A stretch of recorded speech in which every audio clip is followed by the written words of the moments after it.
इयत्ता 7वी, विषय मराठी, स्वाध्याय, धडा 3, तोडणी. प्रश्न 1. तुमच्या शब्दात उत्तरे लिहा. यामधील प्रश्न अ. मीराने वसंतला तमसो मा ज्योतिर्गमयचा सांगितलेला अर्थ. आणि याचं उत्तर आहे तमसो मा ज्योतिर्गमय या संस्कृत वाक्याचा अर्थ अंधारातून प्रकाशाकडे जाणे असा होतो. मीराने वसंतला याचा अर्थ स्पष्ट करताना सांगितले की तू जर शाळेत गेलास आणि शिक्षण घेतलेस तर तू ज्ञानाच्या प्रकाशात जाशील. शिक्षणामुळे अज्ञानाचा अंधार दूर होऊन ज्ञानाचा प्रकाश मिळतो. प्रश्न आ. वसंतच्या मनातील शिक्षणाची ओढ. उत्तर. वसंत ऊसतोडणी कामगारांचा मुलगा असूनही त्याच्या मनात शिक्षणाची प्रचंड ओढ होती.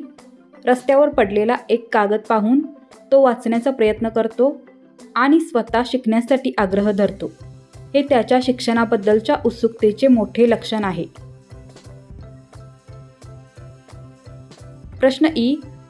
अगं पण दाद्याचं शिक्षण तोडलं तवा वाचायला तरी कसे येणार या वाक्याचा अर्थ. उत्तर. या वाक्यातून वसंतची हतलपता दिसते. त्याचा मोठा भाऊ दाद्या गरिबीमुळे शाळा सोडून ऊस तोडणीला आला होता. त्यामुळे वसंतला वाटत होते की जर दाद्यासारख्या मोठ्या भावाचे शिक्षण पूर्ण झाले नाही तर आपण शिकलो तरी आपल्याला किती शिकता येईल.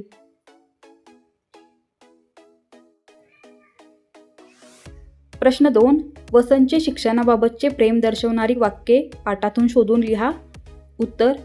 पहिलं वाक्य आहे मीराच्या बोलणं पुरं व्हायच्या आत तर काय होईल वसंतनं विचारलं. वाक्य 2. ताई काही झालं तरी मी शिकणार. वाक्य 3. आता म्या शाळा जाणार किंवा आता म्या शाळा येणार. प्रश्न 3. खालील आकृतीत योग्य शब्द लिहा. यामधील अ. बैलांचे खाद्य म्हणजेच काय सरमद. आ. शंकूच्या आकाराची झोपडी म्हणजेच कोपी. तर अशा प्रकारे ही आकृती पूर्ण करायची आहे. प्रश्न 4. तुम्हाला कथेतील कोणते पात्र सर्वात जास्त आवडले सहकारण सांगा. उत्तर. मला मीरा हे पात्र सर्वात जास्त आवडले. ती स्वतः गरिबीत असूनही शिक्षणाचे महत्त्व जाणते आणि वसंतला शिकण्यासाठी प्रोत्साहन देते. तिची ही जिद्द खूप प्रेरणादायी आहे. प्रश्न 5. खालील आकृती पूर्ण करा. गाड्या सोडल्यावर केलेल्या कृती. उत्तर आहे मीरा आणि वसंत. कोपी बाहेर सामान लावले आणि पुस्तक वाचले. इतर बायका बाळांची काळजी घेतली आणि चूल पेटवली. दामू बैलांना पाणी पाजले. तर तारा भाकरी थापली आणि सामान लावले. अशा प्रकारे ही आकृती तुम्हाला पूर्ण करायची आहे. पुढचा प्रश्न खेळू या शब्दांशी. यामधील प्रश्न अ. गटात न बसणारा शब्द ओळखा. या ठिकाणी पहिला गट आहे गरीब, श्रीमंत, धनवान आणि लखपती. तर यातील गटात न बसणारा शब्द आहे गरीब. दुसरा गट आहे रात्र, निशा, प्रभात आणि यामिनी. यामधील गटात न बसणारा शब्द आहे प्रभात.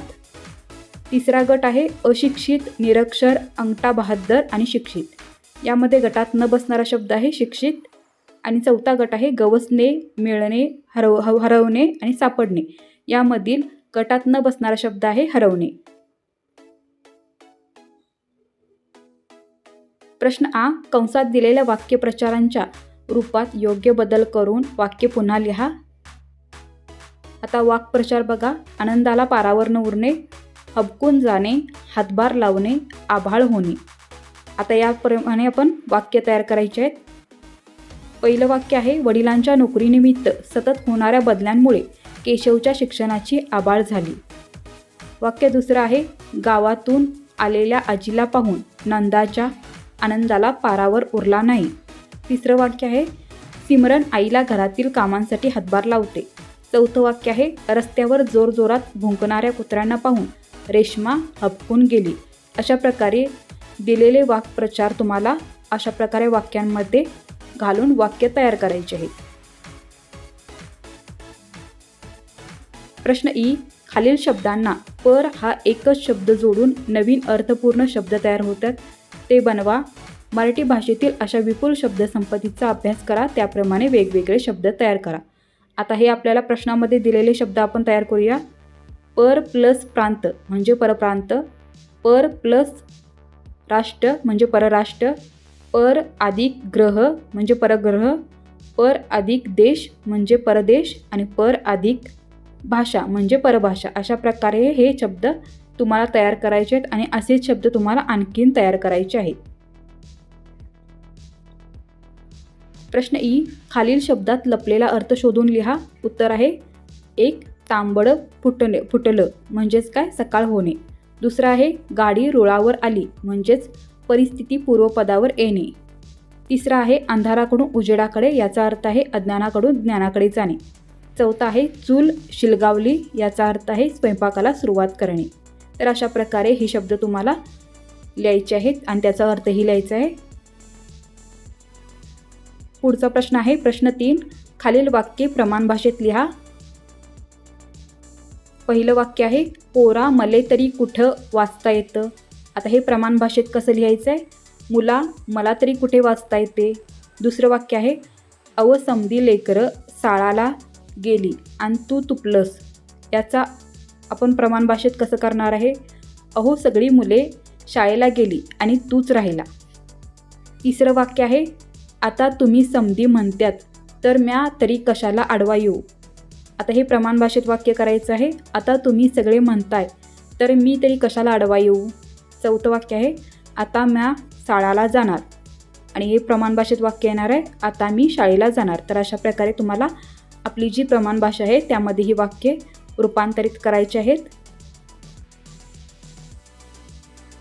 पुढचा प्रश्न उ, खालील विषयासंदर्भात तुमच्या मनातील भावना व्यक्त करा.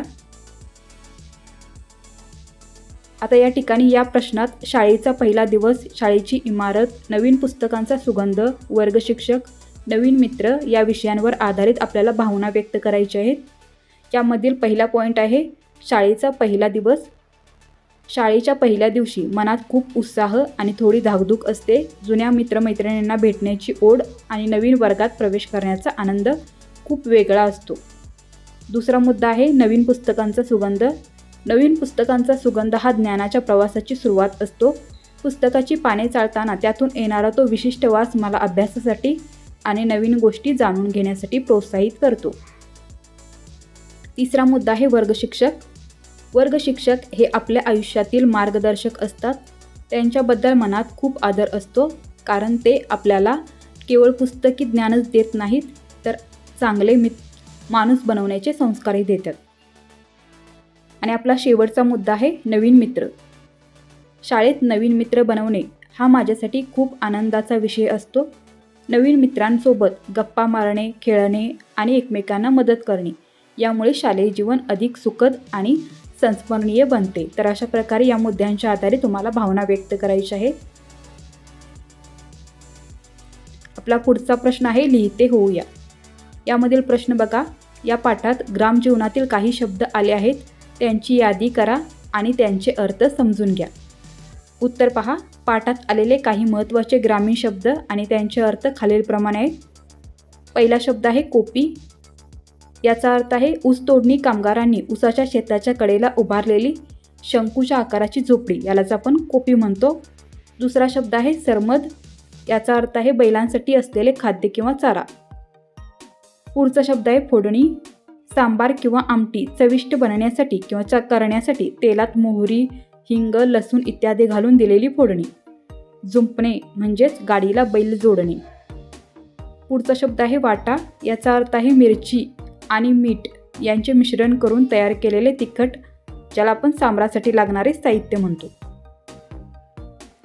पुढचा शब्द आहे सरमद. हा झालेला आहे बैलांसाठी असलेले खाद्य किंवा चारा.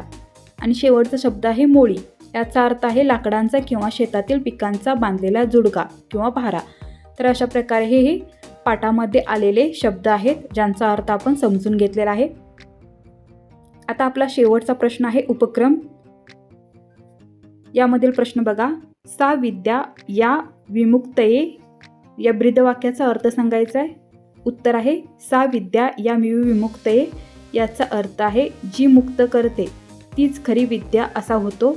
याचा अर्थ असा की शिक्षण माणसाला केवळ पदवी मिळवून देत नाही, तर ते माणसाला अज्ञान, अंधश्रद्धा, अनिष्ट चालीरीती आणि गुलामगिरीतून मुक्त करते. खऱ्या अर्थाने शिक्षण माणसाला स्वतंत्र आणि प्रगल्भ बनवते. तर धन्यवाद विद्यार्थी मित्रांनो. अशा प्रकारे आज आपण इयत्ता 7वीच्या मराठी या विषयातील 3रा धडा तोडणी याचा स्वाध्याय पाहिलेला आहे. जर तुम्हाला असे स्वाध्याय पुढे पाहायचे असतील तर या चॅनलला नक्की सबस्क्राईब करा. धन्यवाद.